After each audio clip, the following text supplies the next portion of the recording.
Good evening বন্ধুরা। আজ হলো 24 মে রবিবার। আজকের বরাক উপত্যকা তথা আসামের শ্রীভূমি, শিলচর, হাইলাকান্দি এবং ভারতের বিভিন্ন প্রান্তের আজকের সন্ধ্যার বিশেষ বিশেষ খবরগুলি হল: ধর্মঘট প্রত্যাহার, সমমঙ্গল খোলা থাকবে স্টেট ব্যাংক। বিভিন্ন দাবি পূরণের জন্য all India state bank of India staff federation 2 মে থেকে বিভিন্ন বিক্ষোভ কর্মসূচি চালিয়ে যাচ্ছে। তারই অঙ্গ হিসাবে স্টেট ব্যাংক অফ ইন্ডিয়ার কর্মচারীরা আগামী 25 এবং 26 মে 2 দিনের জন্য স্টেট ব্যাংক অফ ইন্ডিয়াতে কর্মবিরতির সিদ্ধান্ত নিয়েছিল।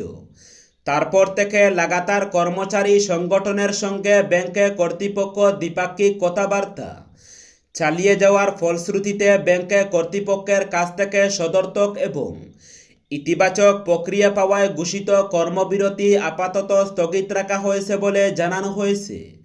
আগামী 25 এবং 26 মে স্টেট ব্যাংক অফ ইন্ডিয়ার শাখাগুলিতে অন্যান্য দিনের মতোই স্বাভাবিক কাজকর্ম হবে।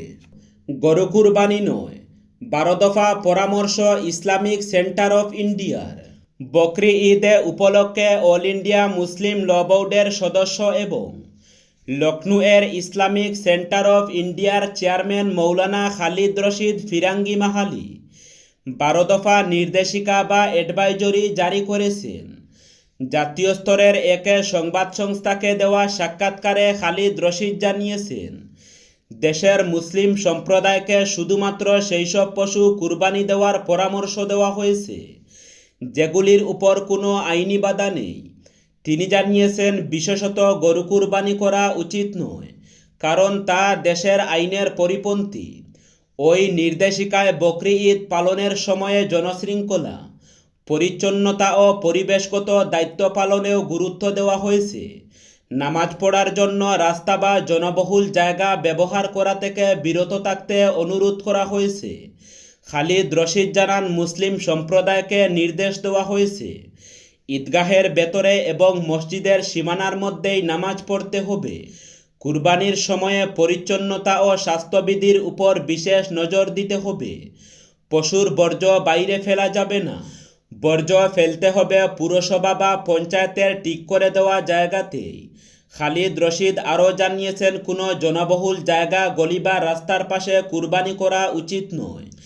তিনি জানান, বকরি ঈদ উপলক্ষকে কাজে লাগিয়ে জাতির কল্যাণ, দেশের সমৃদ্ধি এবং বর্তমানের সংকট থেকে মুক্তি পেতে দোয়া করার পরামর্শ দেওয়া হয়েছে। নওগাঁ জেলার কটিয়াতলির 11 মাইল এলাকায় এক চাঞ্চল্যকর হত্যাকাণ্ডের ঘটনা সামনে এসেছে। মাত্র 500 টাকাকে কেন্দ্র করে 9 মাসের অন্তঃসত্ত্বা স্ত্রীকে নৃশংসভাবে হত্যার অভিযোগ উঠেছে স্বামীর বিরুদ্ধে। মৃত গৃহবধূর নাম ইয়াসমিন বেগম। তিনি ডবকার আকাশীগঙ্গা এলাকার বাসিন্দা ছিলেন। ঘটনার পর থেকেই অভিযুক্ত স্বামী আজিমুদ্দিন পলাতক রয়েছেন। প্রাপ্ত তথ্য অনুযায়ী গত 22 মে সন্ধ্যায় আজিমুদ্দিন একটি ই-রিকশা নিয়ে শ্বশুরবাড়ি হালদিয়াটিতে যান স্ত্রীকে বাড়ি ফিরিয়ে আনার উদ্দেশ্যে। জানা গেছে, বিয়ের পর থেকেই স্বামী স্ত্রীর মধ্যে প্রায়ই পারিবারিক অশান্তি লেগে থাকত। সেই দিনও ই-রিকশায় ফেরার পথে রেংবেং নামক এলাকা থেকে দুজনের মধ্যে তীব্র বচসার সৃষ্টি হয়। পরে মাত্র 500 টাকাকে কেন্দ্র করে সেই বচসা ভয়াবহ আকার ধারণ করে। অভিযোগ অনুযায়ী উত্তেজিত হয়ে আজিমুদ্দিন চলন্ত ই-রিকশা থেকে 9 মাসের গর্ভবতী স্ত্রীকে ধাক্কা দিয়ে ফেলে দেয়। শুধু তাই নয়, পরে স্ত্রীকে শ্বাসরোধ করে হত্যা করা হয়েছে বলেও অভিযোগ তুলেন মহিলার পরিবার। এই ঘটনাকে ঘিরে এলাকা জুড়ে তীব্র চাঞ্চল্যের সৃষ্টি হয়েছে। গৌরবের সঙ্গে সংঘাতের জের, পর্যবেক্ষক তালিকায় নাম নেই জুবাইর এনাম মজুমদারের।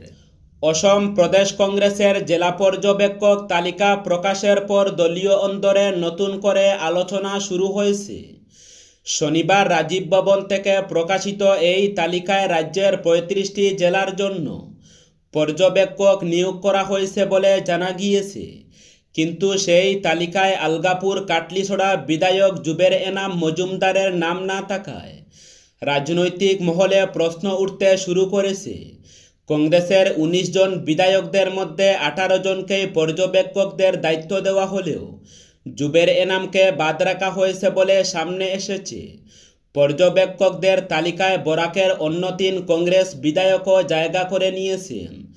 প্রদেশ কংগ্রেসের সাংগঠনিক কাঠামোকে জেলা স্তরে আরও সক্রিয় করার লক্ষ্যেই এই পর্যবেক্ষক নিয়োগ করা হয়েছে বলে দলীয় সূত্রে খবর। অন্যদিকে কংগ্রেসের ঘনিষ্ঠ মহলের আরেক অংশের দাবি, পর্যবেক্ষক তালিকা চূড়ান্ত করার ক্ষেত্রে বিভিন্ন বিষয় বিবেচনা করা হয়। সাংগঠনিক প্রয়োজন, এলাকার রাজনৈতিক গুরুত্ব, সংশ্লিষ্ট নেতার পূর্ব অভিজ্ঞতা এবং দলীয় পরিকল্পনার ভিত্তিতেই দায়িত্ব বণ্টন করা হয়। তাই জুবের এনামের নাম না থাকা নিয়ে এখনই বড় রাজনৈতিক বার্তা খোঁজা ঠিক নয় বলে মত রয়েছে। তবে বিতর্কের সূত্রপাত হয়েছে মূলত এই কারণে, তালিকায় অধিকাংশ বিধায়ককে জায়গা দেওয়া হলেও জুবের এনামকে রাখা হয়নি। এর ফলে প্রদেশ কংগ্রেসের অভ্যন্তরীণ সমীকরণ নিয়ে নতুন করে চর্চা শুরু হয়েছে। বিশেষ করে রাজীব ভবন ঘিরে এখন প্রশ্ন উঠছে, দলের মধ্যে কারা গুরুত্ব পাচ্ছেন আর কারা ধীরে ধীরে সাংগঠনিক দায়িত্বের বাইরে চলে যাচ্ছেন। আসন্ন পবিত্র ঈদুল আজহা 2026কে শান্তিপূর্ণ, সুশৃঙ্খল ও সাম্প্রদায়িক সম্প্রীতির পরিবেশে উদযাপন নিশ্চিত করতে শনিবার বেলা 11টায় গুঙ্গুরফাড়ি পুলিশের ফাঁড়ির ইনচার্জের কার্যালয়ে এক গুরুত্বপূর্ণ সমন্বয় বৈঠক অনুষ্ঠিত হয়। গুঙ্গুর পুলিশ ফাঁড়ির ইনচার্জের সভাপতিত্বে অনুষ্ঠিত এই বৈঠকে ফাঁড়ির অধীনে থাকা বিভিন্ন ঈদগাহ কমিটির সভাপতি, সম্পাদক ও সক্রিয় সদস্য, ধর্মীয় ও সামাজিক সংগঠনের প্রতিনিধিসহ সমাজের বিশিষ্ট ব্যক্তিবর্গ উপস্থিত ছিলেন। বৈঠকে ঈদুল আজহা উপলক্ষে গুঙ্গুর অঞ্চলের সার্বিক প্রস্তুতি, আইনশৃঙ্খলা পরিস্থিতি, যানবাহন নিয়ন্ত্রণ, পরিচ্ছন্নতা ব্যবস্থা, স্বাস্থ্য পরিষেবা এবং উৎসবকালীন প্রশাসনিক সমন্বয় নিয়ে বিস্তারিত আলোচনা হয়। পাশাপাশি উৎসব চলাকালীন সময়ে যাতে কোনো ধরনের অপ্রীতিকর পরিস্থিতির সৃষ্টি না হয় সে বিষয়ে গুঙ্গুর ফাঁড়ির পুলিশ প্রশাসনের তরফে বিশেষ গুরুত্ব আরোপ করা হয়। বৈঠকে বিশেষভাবে জানানো হয় যে রাজ্য সরকারের ক্যাটল প্রিজারভেশন অ্যাক্ট এবং প্রচলিত আইন মেনে গত বছরের ন্যায় এবারও পশু কুরবানি করা যাবে। এ বিষয়ে সকলকে সচেতন ও দায়িত্বশীল থাকার আহ্বান জানানো হয়। একই সঙ্গে কুরবানির বর্জ্য যথাযথভাবে অপসারণ, জনস্বাস্থ্যবিধি মেনে চলা এবং পরিবেশ পরিচ্ছন্ন রাখার বিষয়েও নির্দেশনা প্রদান করা হয়। চাকরির ইন্টারভিউ দিতে গিয়ে আর বাড়ি ফেরা হলো না। বাস দুর্ঘটনায় মর্মান্তিক মৃত্যু যুবকের। লখিমপুর জেলার নাওবৈচা এলাকায় ভয়াবহ সড়ক দুর্ঘটনার কবলে পড়ল গুয়াহাটি থেকে মাজুলির কমলাবাড়িগামী যাত্রা নাইট সুপার বাস। দুর্ঘটনায় এক যুবকের ঘটনাস্থলেই মৃত্যু হয়েছে বলে জানা গেছে। নিহত যুবকের নাম দীপজ্যোতি বরা। তিনি মাজুলির গেরেকি গ্রামের বাসিন্দা ছিলেন। জানা গেছে, চাকরির ইন্টারভিউ দিয়ে গুয়াহাটি থেকে বাড়ি ফেরার পথেই লখিমপুরের নাওবৈচা এলাকায় এই মর্মান্তিক দুর্ঘটনার শিকার হন তিনি। ঘটনায় আরও বেশ কয়েকজন যাত্রী গুরুতর আহত হয়েছেন। আহতদের দ্রুত উদ্ধার করে চিকিৎসার জন্য লখিমপুর মেডিকেল কলেজ ও হাসপাতালে ভর্তি করা হয়েছে। বাসটিতে প্রায় 16 থেকে 17 জন যাত্রী ছিলেন বলে জানা গেছে। নিত্য প্রয়োজনীয় সামগ্রীর মূল্যবৃদ্ধিতে সাধারণ মানুষ এবার নাজেহাল হয়ে উঠেছেন। এরই মধ্যে জনসাধারণের অবগতির জন্য খাদ্য ও অসামরিক যোগান বিভাগ পরামর্শ দিয়েছে যে নিত্য প্রয়োজনীয় সামগ্রী ক্রয়ের সময় প্রত্যেক গ্রাহক যাতে সংশ্লিষ্ট দোকান থেকে অবশ্যই যেন ক্যাশ মেমো বা রসিদ সংগ্রহ করেন। এর মাধ্যমে পণ্যের মূল্য ও লেনদেনের ক্ষেত্রে স্বচ্ছতা বজায় রাখা সম্ভব হবে। জনস্বার্থে এই নির্দেশিকা জারি করেছে হাফলংস্থিত খাদ্য, অসামরিক যোগান ও ভোক্তা বিষয়ক দফতরের উপপরিচালকের কার্যালয়। এছাড়াও নির্দেশনায় উল্লেখ করা হয়েছে যে জেলায় নিত্য প্রয়োজনীয় সামগ্রীর পর্যাপ্ত মজুত রয়েছে। তাই কোনো ব্যক্তি যেন আতঙ্কিত হয়ে অপ্রয়োজনীয়ভাবে অতিরিক্ত কেনাকাটা বা পণ্য মজুত না করেন।